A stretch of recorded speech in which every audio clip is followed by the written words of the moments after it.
À l'autre jardin, on sort des outils pas très habituels pour travailler avec les plantes vivaces.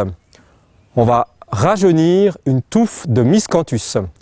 Miscanthus gracilimus. Une masse, une hache, une bonne bêche et évidemment le sécateur que vous avez toujours sur vous. Ce qu'il faut savoir, c'est que les graminées comme les Miscanthus, l'herbe de la pampa par exemple, avec le temps, avec l'âge, les années, s'élargissent et se dégarnissent au centre. Vous avez deux techniques pour la rajeunir. Soit vous creusez le milieu et vous replantez une nouvelle plante, une jeune plante au centre, ça c'est une possibilité.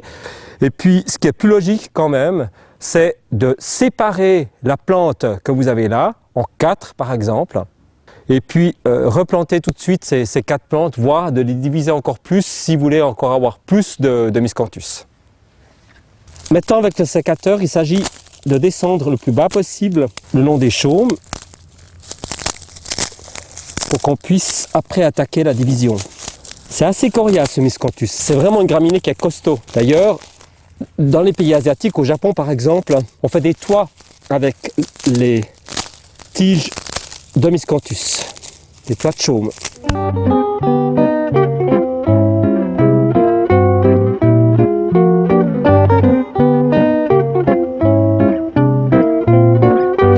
Juste voir comment est-ce qu'il réagit à la hache. Hein.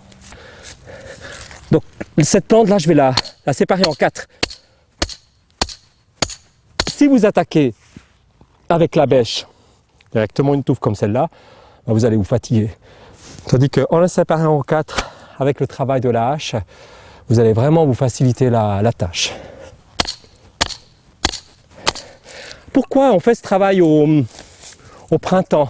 Les Miscanthus, c'est une graminée qui démarre très tard en saison, à partir de fin mai. Et si vous faites ce travail en automne, la plante ne va pas faire de nouvelles racines, ce qui fait qu'il y a de grands risques que la plante pourrisse en automne. Alors, on attaque la deuxième partie. Alors, si les Miscanthus s'étalent, c'est quand même pas comme les bambous. Il n'y a pas besoin de bande d'arrêt des rhizomes pour le Miscanthus. On sent bien qu'on entre dans les racines là. Alors, on va voir comment est-ce que la plante réagit à la bêche. On peut s'approcher vraiment bien de la touffe de graminée. Là, au pied, vous allez assez proche de la plante. Ça va bien partir. Ah, regardez-moi ça. C'est du gâteau. Vraiment, c'est tip top.